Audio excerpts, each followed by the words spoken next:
فإنه لا يغفر الذنوب إلا أنت. أصبحنا على فطرة الإسلام وعلى كلمة الإخلاص وعلى دين نبينا محمد صلى الله عليه وسلم وعلى ملة أبينا إبراهيم حنيفا مسلما وما كان من المشركين أما بعد. اللهم إنا نسألك علما نافعا ورزقا طيبا وعملا متقبلا. اللهم علمنا ما ينفعنا. Ya Allah, ajarkan kepada kami apa-apa yang bermanfaat untuk kami. Wanfa'na bima 'allamtana, dan jadikanlah bermanfaat apa-apa yang telah Engkau ajarkan kepada kami. Wazidna ilman, dan tambahkan ilmu kepada kami. Wahudan, dan berikan petunjuk-Mu kepada kami.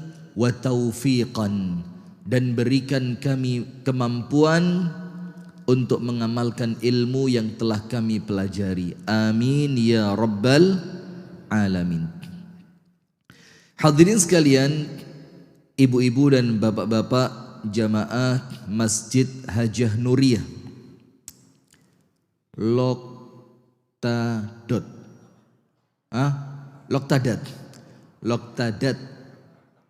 Loktabat, oh kebalik bacanya. Loktabat, Banjarbaru, Kalimantan Selatan, yang semoga senantiasa dimuliakan dan dibimbing oleh Allah Ta'ala. Puji dan syukur alhamdulillah kita haturkan kepada Allah. Terus kita bersyukur kepada Allah atas semua limpahan nikmat yang Allah karuniakan kepada kita, baik nikmat zahiratan au batinah, nikmat yang kasat mata secara zahir maupun nikmat yang mungkin tidak dipandang oleh orang lain tapi kita rasakan di dalam batin. Karena apabila kita perhatikan, nikmat itu Allah bagi menjadi dua. Nikmat yang tampak secara indera, dan itu tidak menjamin batinnya nikmat. Antum perhatiin, ya. Ada orang itu kalau di bahasa Jawa, ini kan alhamdulillah Banjarbaru ini banyak pendatang di sini ya. Apabila kita perhatikan dalam bahasa Jawa itu dibilang sawang, lulu, kaget saya. Antum kok nyaut semua? Sawang sinawang. Apa sawang sinawang itu? Antum ngelihat anak enak banget jadi ustadz ya. Saya ngelihat Haji Abidin enak jadi pengusaha ya. Jadi saling apa? Kita ngelihat orang lain nampaknya enak, orang lain ngelihat kita nampaknya enak. Padahal sama-sama ndak enaknya. Nah, maka itulah kemudian ada nikmat yang kasat mata secara indera bisa dilihat. Rumahnya, mobilnya, perusahaannya, rekening banknya, ya secara kasat mata terlihat. Tapi ada nikmat yang kedua, nikmat yang Allah berikan langsung masuk ke dalam batin. Dan orang beriman yang dikejar bukan nikmat yang kasat mata, tapi nikmat yang masuk ke dalam batin. Contohnya, ala bi dzikrillahi tatma'innul qulub. Dengan zikir hati menjadi apa? Tenang.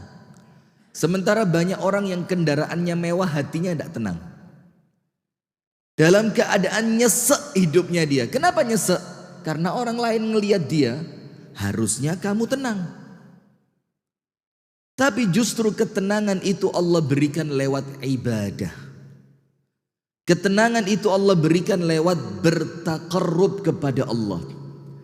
Ketenangan itu Allah berikan lewat menundukkan hati, pikiran dan fisik kita di hadapan kekuasaan Allah Subhanahu wa ta'ala. Maka dengan itu tidak perlulah terlalu mengejar nikmat-nikmat yang sifatnya kasat mata, malmusa.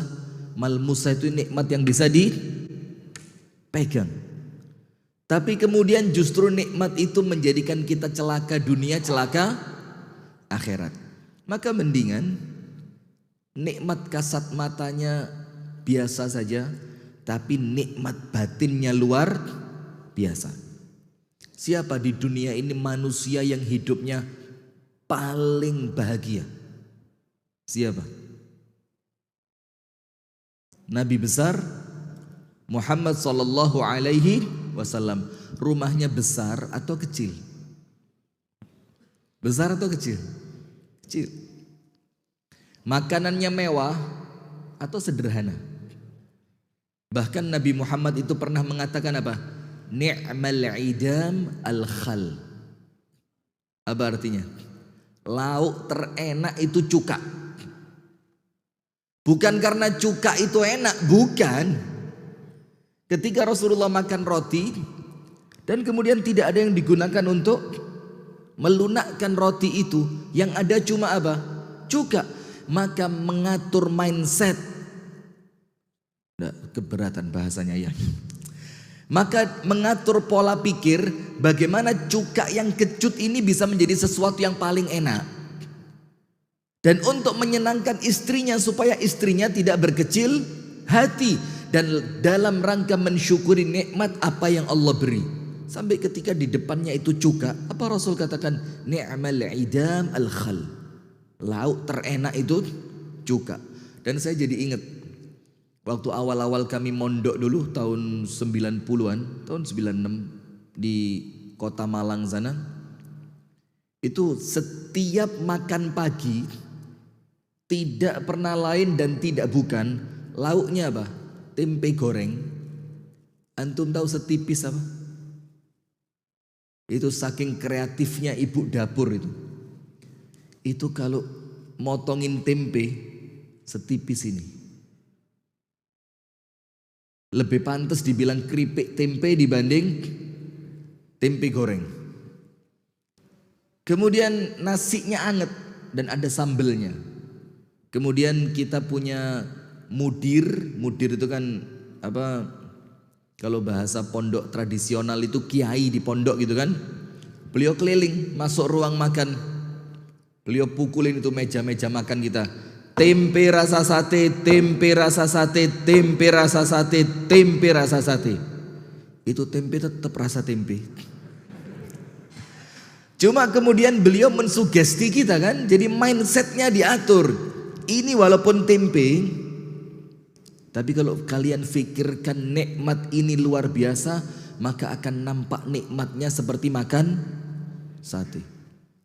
Nah maka kita begitu hadirin. Betapa banyak orang yang tidak punya duit, tapi tiap hari ketawa, ketiwi, bahagia, kesana makan, kesini makan, ketemu di rumahnya orang tenang. Dan betapa banyak yang sebaliknya. Iya benda.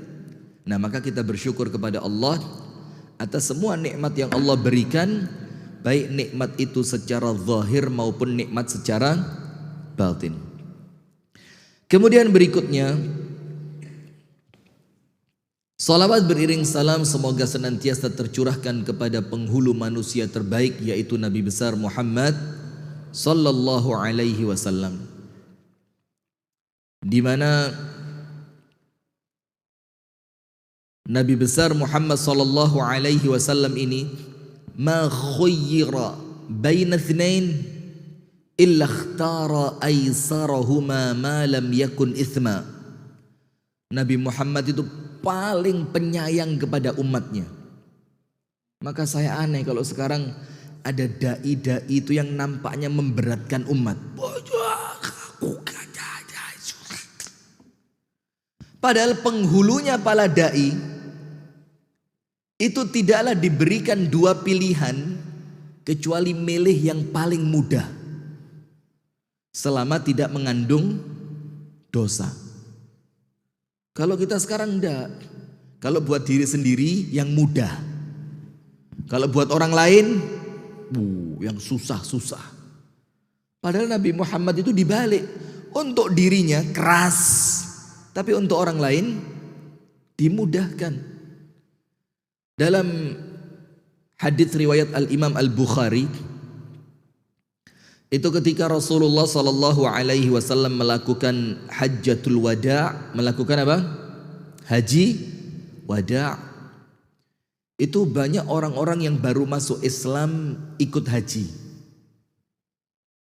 Maka amalan-amalan mereka itu yang macam-macam, yang namanya baru masuk Islam. Kemudian ketika mereka akan bertanya kepada Nabi Sallallahu Alaihi Wasallam, ya Rasulullah, bagaimana kalau saya melakukannya seperti ini? Apa Rasul jawab? If'al wala haraj. Lakukan dan kamu tidak berdosa. Datang orang lain lagi dengan amalan yang berbeda. Ya Rasul, saya tidak bisa seperti itu. Bagaimana kalau seperti ini? Apa kata Rasulullah? If'al wala haraj. Lakukan dan tidak apa-apa. Datang lagi orang lain. Ya Rasul, saya kalau percis seperti itu tidak mampu. Bagaimana kalau saya tawar dikit seperti ini? Apa Rasul katakan? If'al wala haraj. Lakukan dan kamu tidak berdosa. Ini hadisnya sahih, diriwayatkan oleh Al-Imam Al-Bukhari. Artinya apa? Tidak ada kesulitan dalam agama Islam ini. Maka kalau antum mulai merasa agama ini susah, hati-hati. Jangan-jangan salah beragama ini. Jangan-jangan apa? Salah. Karena agama itu Allah turunkan untuk mempermudah. Agama Allah itu datang dengan syariat supaya hidup itu tenang, nyaman, damai, sejahtera, bahagia. Kalau semakin beragama, nampaknya mukanya semakin begini. Aneh ini. Orang itu semakin beragama, mumbasit. Mumbasit itu apa? Lapang dada dia. Tenang. Dapat rezeki walhamdulillah, tidak dapat rezeki sabar. Ada orang lain dapat, ada orang lain minta dikasih, alhamdulillah. Ada orang lain perlu bantuan, kita bantu. Ada orang yang nyakitin, dimaafin. Itu agama gitu loh. Nah, cuma sekarang ini nampaknya berbeda. Kalau tidak keras, nampaknya kayak tidak beragama gitu loh. Kalau tidak nuduh orang lain, seakan-akan tidak sempurna. Jadi tidak tahu, walhasil akhir zaman ini penuh dengan fitnah. Nah, hadirin sekalian yang dirahmati dan diberkahi oleh Allah Subhanahu wa taala, pemirsa Madani TV dimanapun Anda berada, dan pendengar radio dakwah syariah Solo 101,4 FM dimanapun Anda berada, dan ibu-ibu dan bapak-bapak jamaah Masjid Hajah Nuriyah Banjarbaru, Kalimantan Selatan, yang semoga dimuliakan oleh Allah Subhanahu wa taala. Di pagi hari ini kita akan membahas, kalau kajian subuh itu yang singkat-singkat aja ya. Nanti insya Allah ya sekitar jam 8 lah selesai. Kenapa? 9? 10?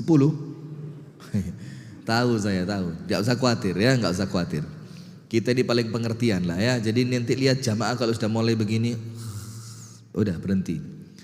Maka hati-hati dengan mata. Kalau anda lihat mata antum masih begini semua, ya terus gak mandek-mandek ini ya. Maka matanya disetting cepet ngantuk. Insya Allah pengajiannya cepat selesai. Hadirin sekalian, kita akan bahas di pagi hari ini singkat, padat, jelas, aplikatif. Karena itu yang kita butuhkan. Kita ini perlu pengajian yang apa? Aplikatif. Saya pulang dapat apa gitu loh. Saya pulang amal saya bertambah seperti apa.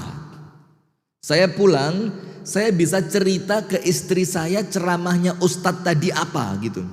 Jadi kita tidak perlu ustadz yang kemudian sok ingin menunjukkan kehebatannya. Lah, masyarakat umat tidak perlu nunjukkan bahwa kamu itu hebat, tidak perlu. Dalilnya penuh. Ucapan para ulama, bejubel di situ. Tapi ketika jamaah pulang, ustadznya bagus. Begini, top. Apa ceramahnya? Yo, saking topnya sampai saya bingung. Nah, kita tidak mau begitu. Kita mau pengajian ini menjadikan kita bertambah iman, bertambah takwa, bertambah amal. Iman, takwa, dan amal.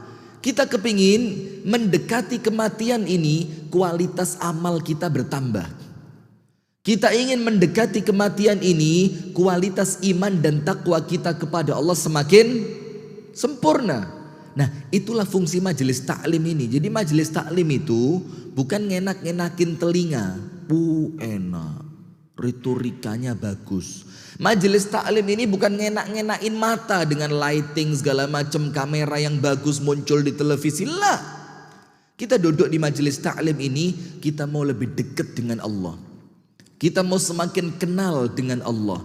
Kita mau semakin termotivasi untuk meraih akhiratnya Allah. Nah, begitu. Nah, maka di pagi hari ini insya Allah betul-betul singkat ini. Enggak, serius singkat insya Allah. Sampai syuruk insya Allah ya. Syuruknya jam berapa? 7:04. Jam 6 lewat 35-an, 35 sekitar itu. Kita mau bahas apa? 3, 1, 2, 3 sumber keselamatan. Jadi ada 3 sumber yang insya Allah akan memunculkan untuk kita keselamatan dunia dan kebahagiaan akhirat.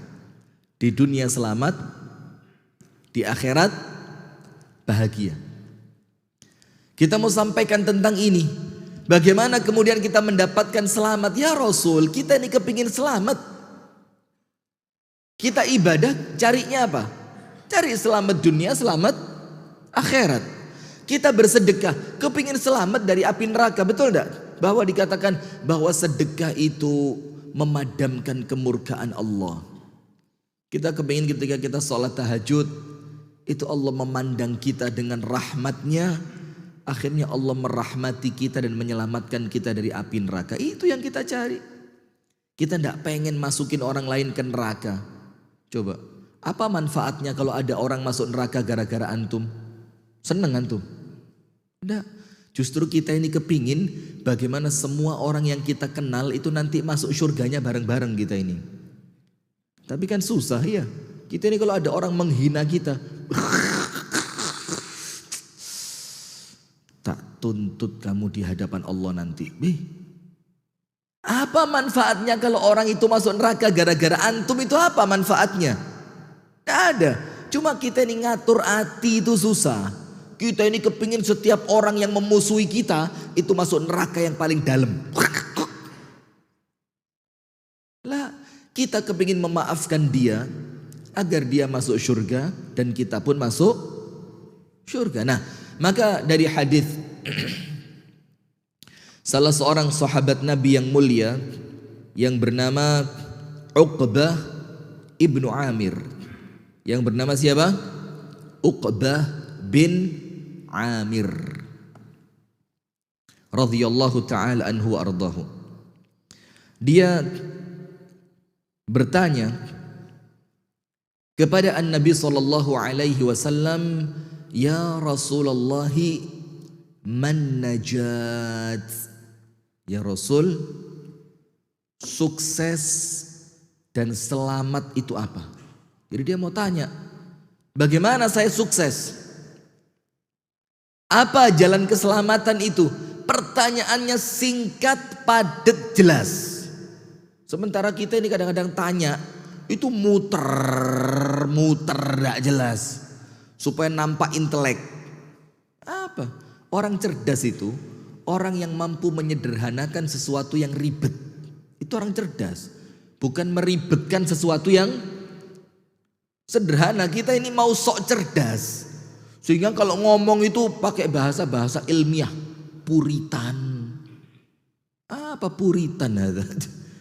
Membentuk generasi puritan lewat persyarikatan Muhammadiyah. Ditanya sama yang bikin judul, ya Syekh, puritan itu apa?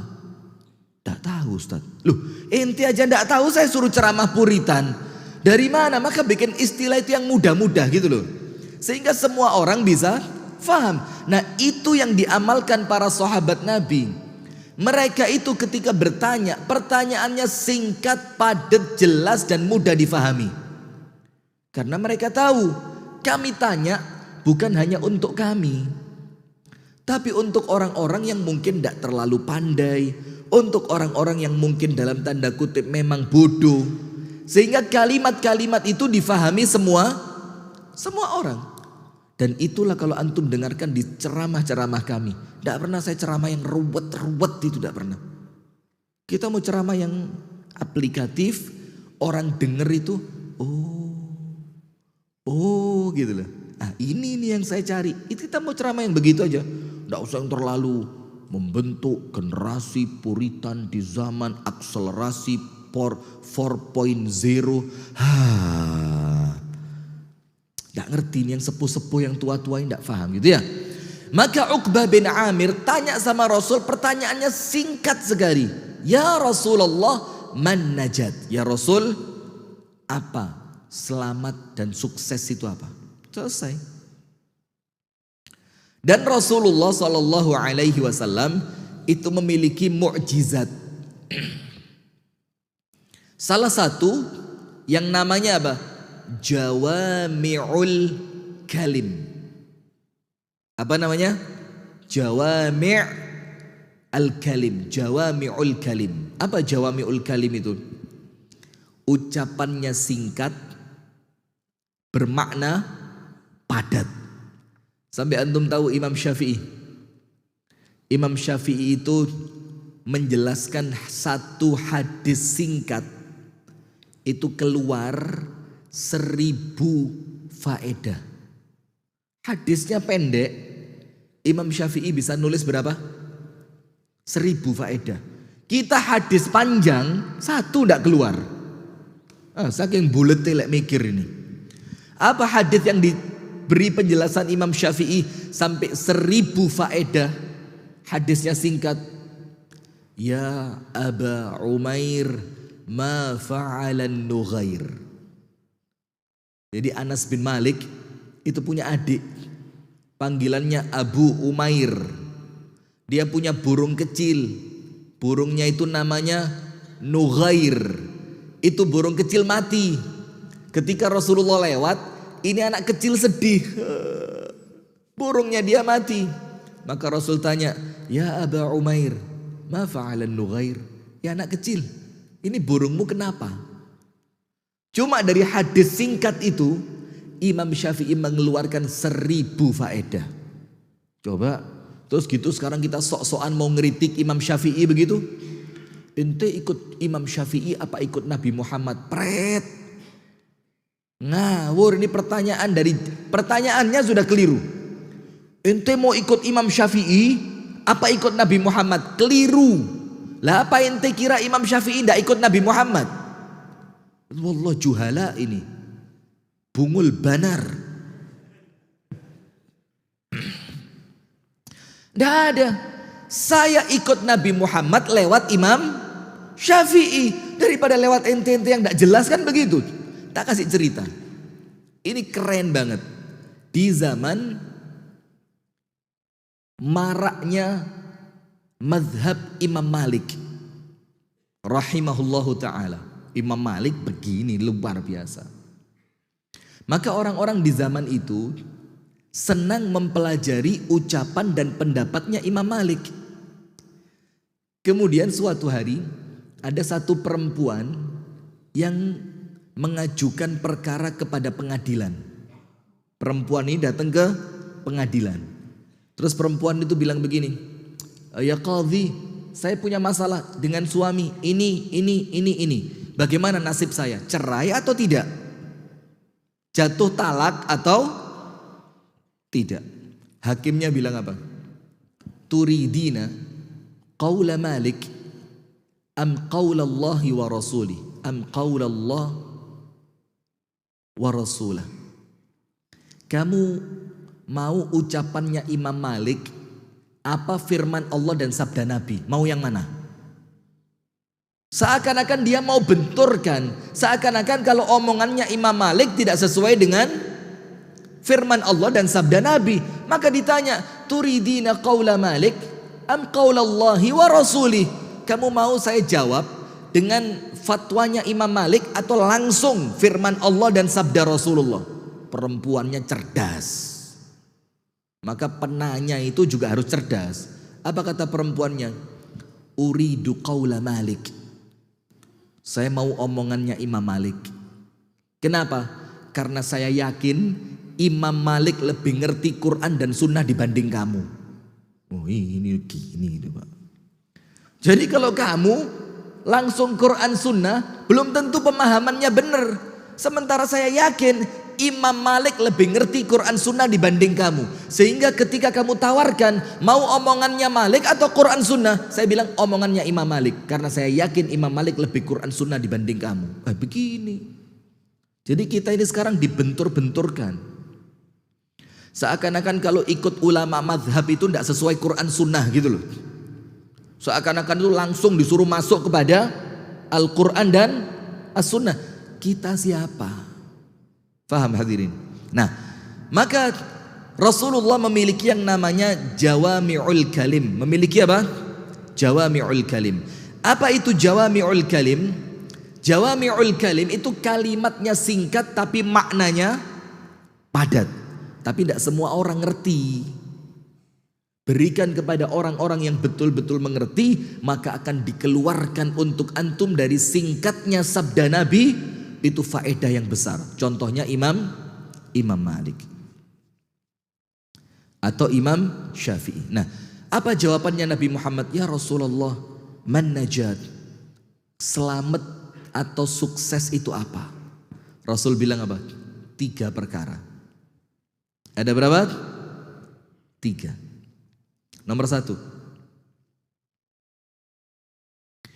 An-Nabi sallallahu alaihi wa alihi wa sahbihi wasallam. Pemirsa Madani TV dimanapun anda berada, dan pendengar RDS Solo 101,4 FM dimanapun anda berada. Yang pertama, Rasul katakan selamat dan sukses itu amsik alaika lisanak. Antum tahu bahasa Arabnya amsik itu Indonesianya apa? Begini. Ini memegang. Ini apa? Memegang. Amsik bagaimana? Bukan megang. Amsik itu begini.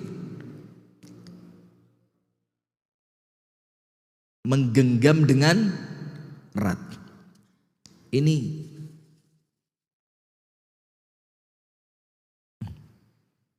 Ini apa? Amsik. Kecil kemungkinan dia akan terlepas. Maka berpegang teguh dengan sunnah itu bukan memegang, tapi apa? Tamassuk bis sunnah. Tamassuk itu apa? Nah begini. Ketika Rasul mengatakan tentang keselamatan, Rasul bukan ngomong ihfaz lisanak, jaga lisan, lah. Karena menjaga itu nampaknya masih kurang pas, kurang keren, kurang keras gitu loh. Untuk urusan lisan, Rasul bilang apa? Genggam erat lisanmu. Nah ini ibu-ibu ini, bu, ada lambe-lambe itu. Ikut enggak bu yang ada di Instagram itu, lambe apa itu? Lambe nyonyor atau apa itu? Kalau bahasa Banjarnya muntung. Oh ya, isinya semuanya gosip. Ibu-ibu follow enggak?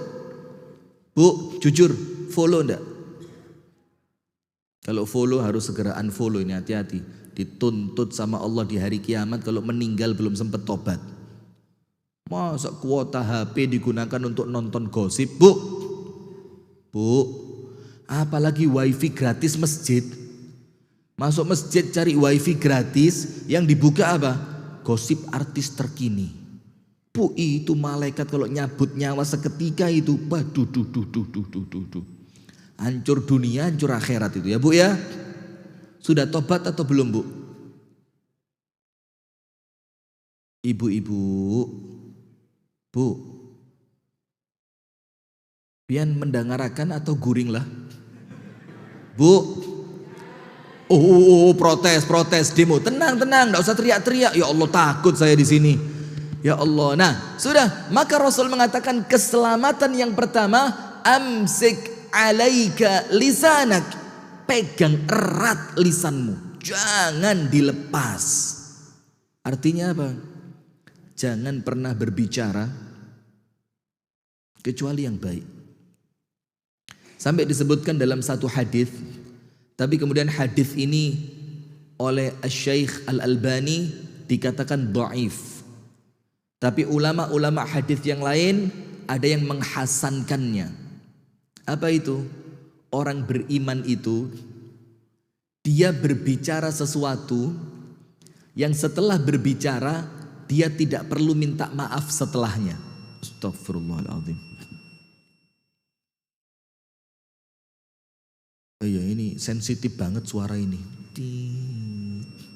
Saya dua. Pengajian itu sensitif kalau ada jam digital begini. Atau ada panitia megang kertas. Terus nulis. Sebelumnya biasanya apa? Ustadz waktu tinggal 5 menit. Aduh itu sensitif. Saya kalau ada panitia megang kertas itu. Di hati ini kayak krek. Oh iya, jangan pegang gitu. Rasanya begitu. Sudah lanjut aja. Saya lanjutkan ya. Dan yang ada kepentingan, misalkan harus segera masuk kerja, harus segera masuk kantor, dengan senang hati Anda bisa meninggalkan tempat ini dan tidak mengurangi hormat kepada kami. Santai aja ya. Jadi yang bisa ada waktu luang, duduk. Yang kemudian merasa ada keperluan yang harus segera pergi, tidak apa-apa. Insya Allah tidak mengurangi keutamaan majelisnya ya. Dan Anda bisa mendengarkan lewat live tayangan Madani TV. Nah kemudian dikatakan di dalam hadis tadi, orang beriman itu ketika berbicara, dia tidak perlu minta maaf setelahnya. Kenapa? Karena dia yakin omongannya benar dan baik. Baik dan benar.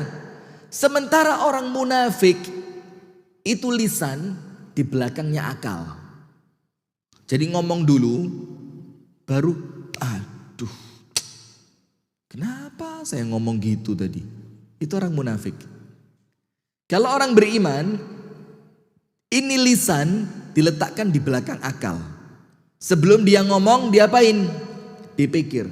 Bahkan antum tahu enggak dalam kisah para salaf? Para salaf itu ada kisah yang sangat menarik. Ada satu orang di kalangan salaf, itu mulai bangun tidur, krek. Sampai nanti malam mau merem lagi, krek. Itu omongannya dia bisa dihitung dengan jari. Subhanallah. Kita bisa? Jangan bangun tidur sampai tidur. Dari rumah ke masjid itu tidak kehitung. Astagfirullah. Iya kalau baik semua. Kalau lebih banyak buruknya dibanding baiknya bagaimana? Nah itu orang beriman. Sehingga dia meletakkan lisannya di balik akalnya. Karena ini keselamatanmu. Karena ini kesuksesanmu. Maka ada iklan di televisi dulu. Mulutmu. Betul itu. Mulutmu harimaumu. Dengan satu omongan bisa menyulut peperangan. Dan dengan satu omongan bisa menyulut perdamaian. Betul itu. Sampai Al-Imam At-Tirmidzi. Al-Imam At-Tirmidzi. Itu mengatakan begini. Nadimtu alal kalami miraran. Wala andamu ala samti abadan.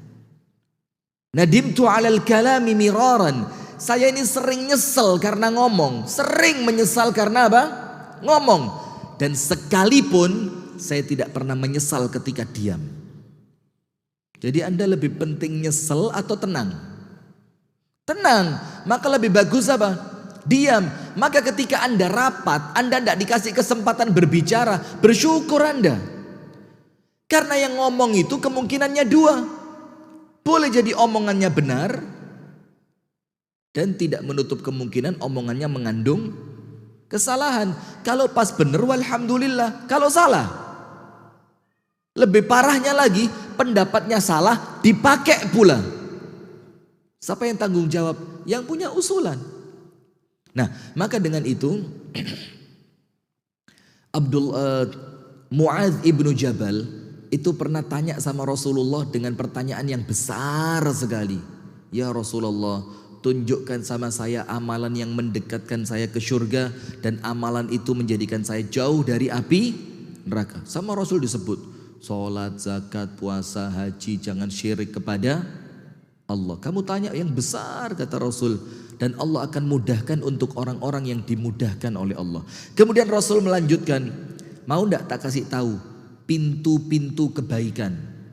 Rasul bilang puasa itu tameng. Tameng itu apa? Dua. Menyelamatkan dirimu dari api neraka dan menyelamatkan dirimu dari kemaksiatan. Antum tahu nafsu ini, nafsu. Itu Allah hukum dalam api neraka, ndak dikasih apa? Sama Allah dihukum dengan apa? Dipanasin pakai api. Nafsu ndak bergeming, tenang dia, aman. Allah semprot dia dengan suhu yang sangat dingin sampai membeku. Tenang dia, tidak merasa kapok. Terus Allah kasih hukuman untuk nafsu dengan tidak diberi makan. Tidak sampai sehari tunduk itu nafsu. Maka itulah kenapa Rasul bilang puasa itu menundukkan hawa nafsu. Anak-anak muda yang sudah kepingin nikah tapi tidak punya kemampuan secara finansial, Rasul suruh mereka ngapain? Puasa. Kenapa? Karena puasa itu junnah, tameng, yang menyelamatkan dirimu dari api neraka dan menyelamatkan dirimu dari hawa nafsu. Sedekah memadamkan keburukan sebagaimana air memadamkan api. Salatnya seorang laki-laki di waktu malam. Kemudian Rasul bilang, mau tidak saya tunjukkan kepada kamu puncaknya Islam, pondasi terbesarnya Islam? Ya, apa itu? Puncaknya apa? Intinya Islam itu adalah, inti perkara itu Islam. Tiangnya adalah salat.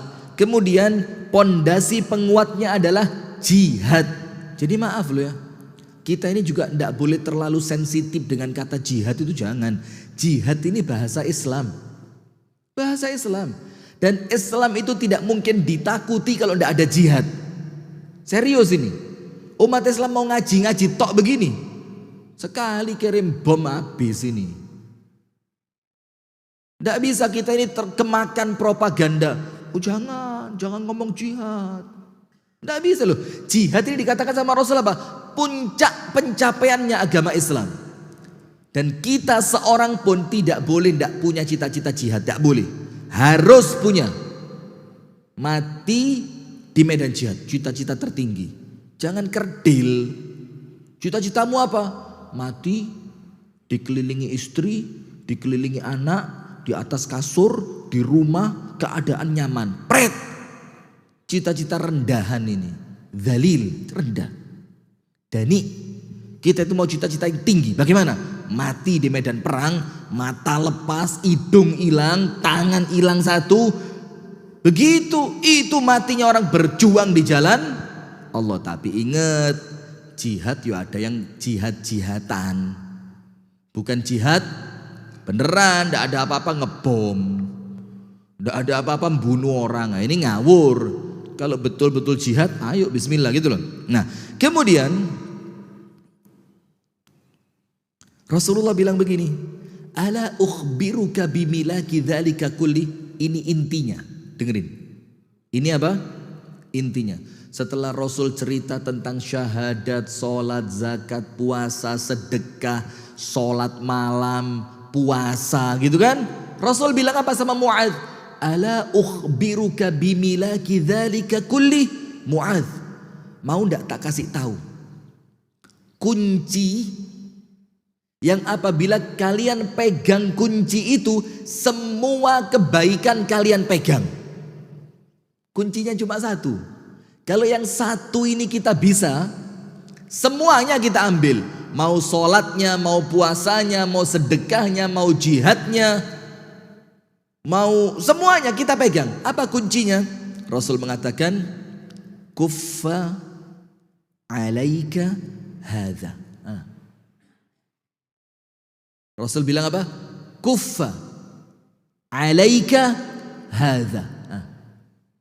Apa artinya? Kuff itu tahanlah. tahanlah olehmu. Apa ini? Tahan betul. Ditahan. Jangan dilepas sesukanya sendiri. Ada orang ngapain dikomentarin. Ibu-ibu ya, Bu. Ada perempuan jilbab sama gamisnya nggak matching dikomentarin. Ibu-ibu, Bu, guring kah? Hah? Guring aja gak ada apa-apa? Bulik gak ada apa-apa? Sudah ya, lanjut. Nah maka Rasul katakan kuffa alaika hadza, tahanlah lisanmu. Artinya apa? Setiap hari dalam hadis yang lain itu seluruh tubuh kita itu mencela lisan. Tahu enggak hadisnya? Semua tubuh kita ini, telinga, mata, pikiran, hidung, tangan, kaki, jantung, ginjal, paru-paru, limpa, semuanya. Itu setiap hari dia mencela lisan. Dibilang apa? Wayhak, celaka kamu. Idza istaqamta istaqamna. Kalau kamu lurus, kami lurus. Wa idza i'wajajta i'wajajna. Tapi kalau kamu bengkok, kami ikut bengkok. Apa itu? Kalau lurus kita lurus, kalau bengkok kita bengkok. Apa? Lisan. Nah maka sampai saking pentingnya lisan, sampai Allah bilang itu wa ma yalfidhu min qaulin illa ladaihi raqibun atid. Dan tidaklah kemudian terucapkan oleh kalian satu lafaz, bukan satu kalimat, satu apa? Lafaz. Illa ladaihi, kecuali dari satu lafaz yang kalian ucapkan, raqib, Allah kirimkan malaikat yang mengawasi, atid, Allah kirimkan malaikat yang mencatat. Sampai Rasul bilang, barang siapa beriman kepada Allah dan hari akhir, hendaknya berbicara yang baik atau lebih bagus diam. Itu dipegang, Pak. Bukan cuma dimengerti, dipegang. Kalau dirasa tidak baik, tapi ya memang susah ya. Nah itu yang pertama. Sumber keselamatan yang pertama, amsik alaika lisanak. Jagalah apa? Lisanmu. Pegang erat lisanmu. Yang kedua, wal yasa'ka baituk. Apa wal yasa'ka baituk itu? Jadikan rumahmu terasa wasi'. Wasi' itu apa? Luas. Ini masjid Masya Allah. Dan saya keliling di Kalimantan Selatan ini masjid-masjid Muhammadiyah, tidak ada yang kecil. Subhanallah walhamdulillah. Dan jamaahnya Masya Allah antusias seperti antum semua. Dan semuanya usia 17 ke bawah semua. Bagus ini pencapaian luar biasa ini. Iya. Bagus. Ya enggak apa-apa lah, umur katakan 60 semangat 17 gitu loh ya. Apa umur 60 semangat 17. Nah, sudah. Yang kedua, jadikan rumahmu terasa apa? Terasa luas. Maksudnya apa? Yang betah di rumah. Ini saya di Kalimantan Selatan beberapa hari, tiap malam sama beliau berdua itu, sama Pak Haji Abidin juga, mau cari warung kopi, kita mau ngopi. Karena terlanjur kebiasaan. Justru kalau nggak ngopi nggak bisa tidur. Jadi malam itu panik kita. Bingung cari kopi, mana kopi ini?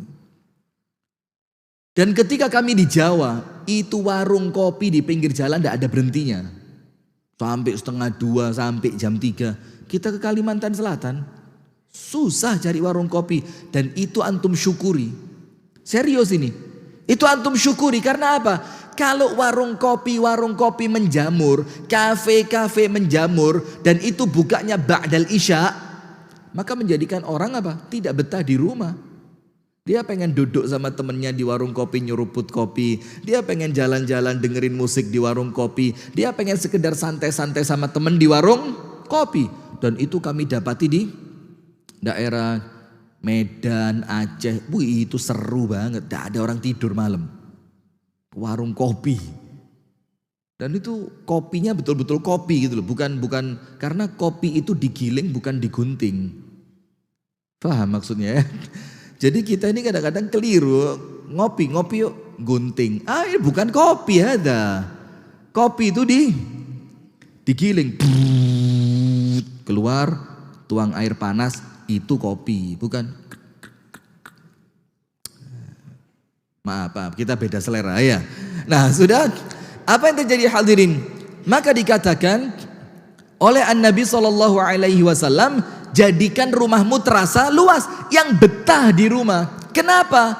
Rumah itu sumber keselamatan, karena di luar rumah ini fitnah. Betul fitnah. Kita keluar rumah, bisa maksa semua perempuan pakai jilbab? Bisa? Tidak bisa. Bisa maksa semua orang kemudian tidak ganggu kita? Tidak bisa. Keluar rumah itu kita sedang menawarkan diri kita untuk dicatat oleh malaikat pencatat dosa. Serius ini.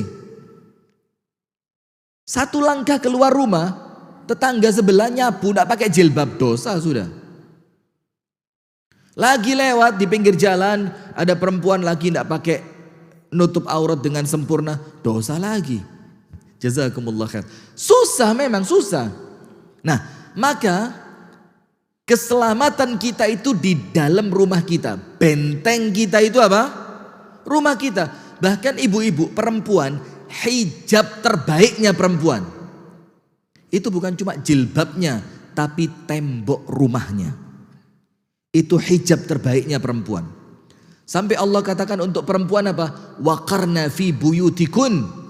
Tetaplah kalian tinggal di rumah kalian. Sampai Rasul katakan apa? Ketika kalian dengar Dajjal sudah keluar, apa Rasul perintahkan? Ikat perempuan di rumah kalian. Perempuan itu ya bisa istri, bisa anak. Suruh ngikat. Suruh ngikat. Kenapa? Karena paling banyaknya pengikut Dajjal siapa? Perempuan. Di zaman terbunuhnya Utsman ibnu Affan, ibu-ibu tahu ya? Hadirin tahu, Utsman ibnu Affan itu kan dibunuh kan? Dan itu sebelum Utsman dibunuh radhiyallahu taala anhu, itu terjadi fitnah besar. Waktunya panjang, berbulan-bulan. Ada yang pro sama Utsman bin Affan radhiyallahu taala anhu, ada yang kontra, ada yang bilang bunuh aja. Ada yang bilang jangan dibunuh, jatuhin aja. Ada yang bilang, oh biarin, Utsman keren. Rame. Antum tahu para ulama apa yang dilakukan oleh mereka? Di zaman tabi'in itu, ulama-ulama di zaman itu masuk ke pasar. Kemana? Ke pasar. Apa yang mereka lakukan? Mereka beli rantai dari besi. Rantai. Rantai itu dari besi dan gembok. Kemudian mereka beli makanan untuk waktu yang cukup.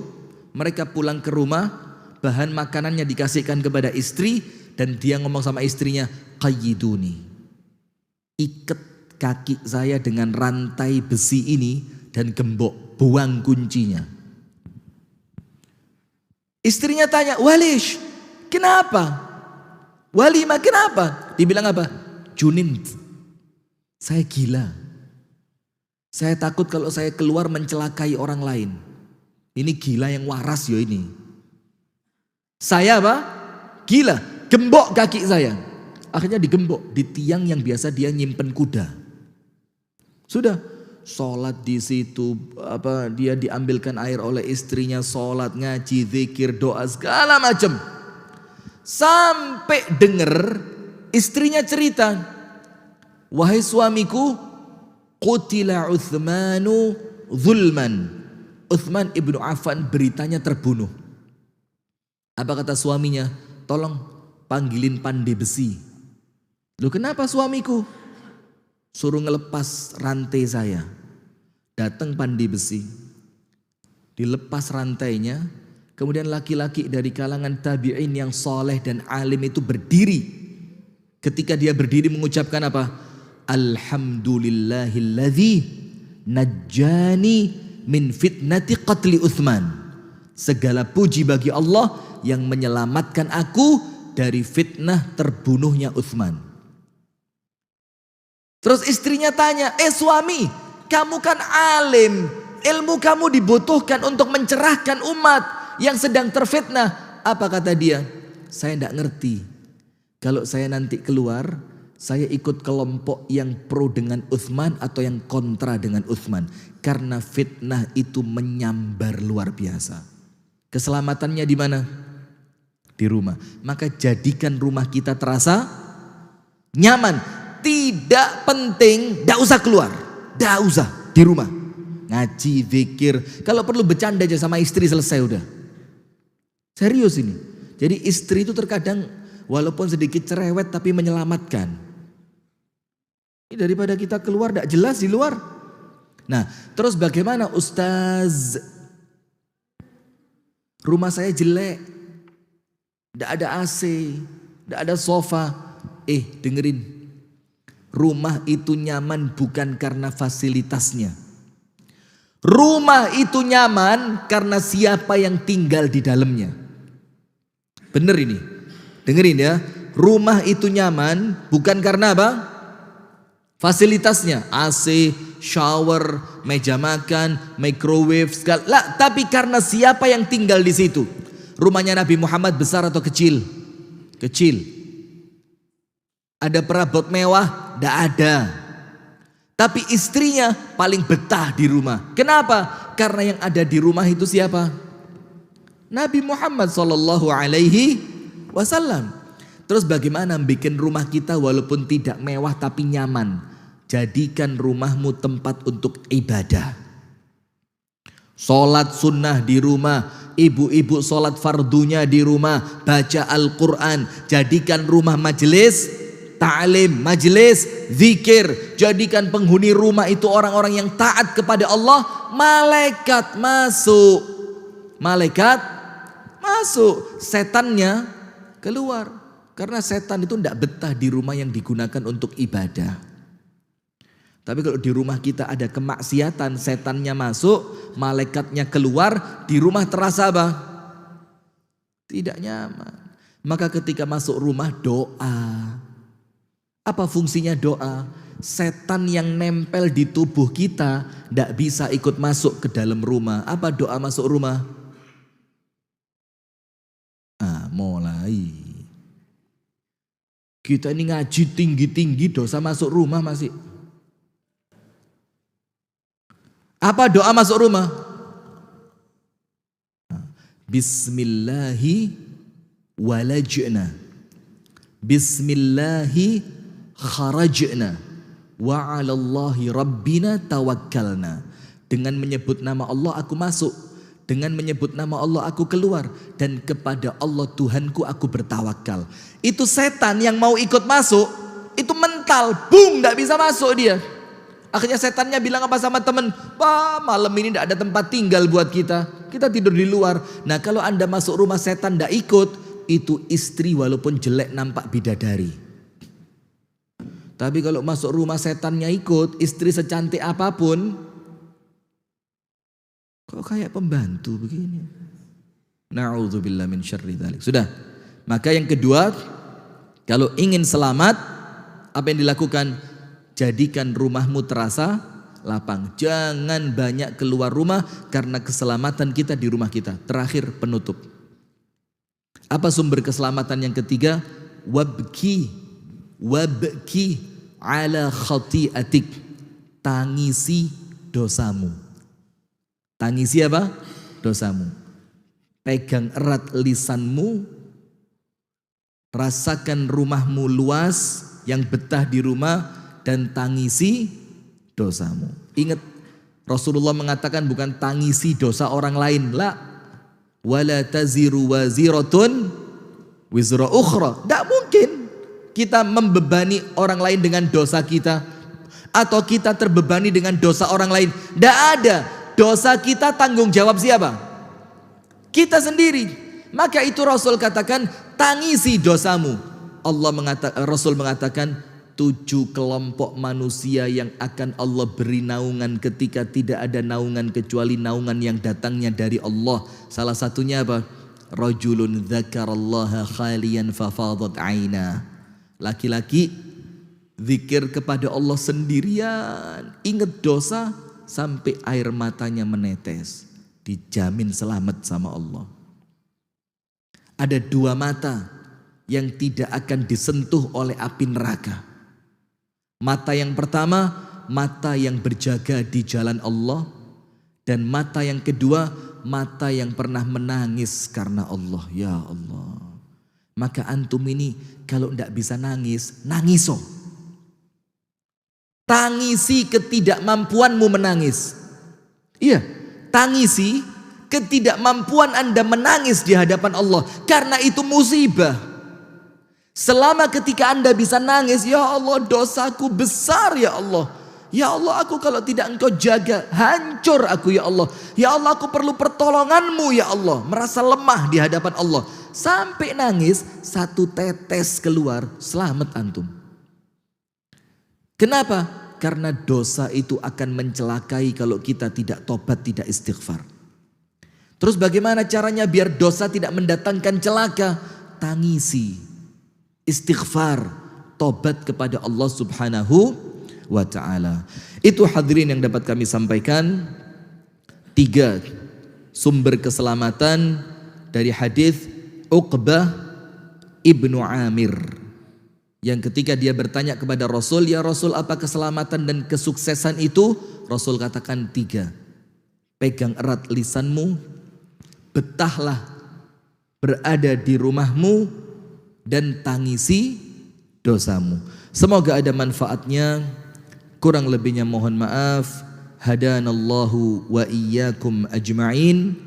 Jazakumullah kepada pemirsa Madani TV dan kepada pendengar RDS Solo 101,4 FM. Kita tutup dengan doa kafaratul majlis.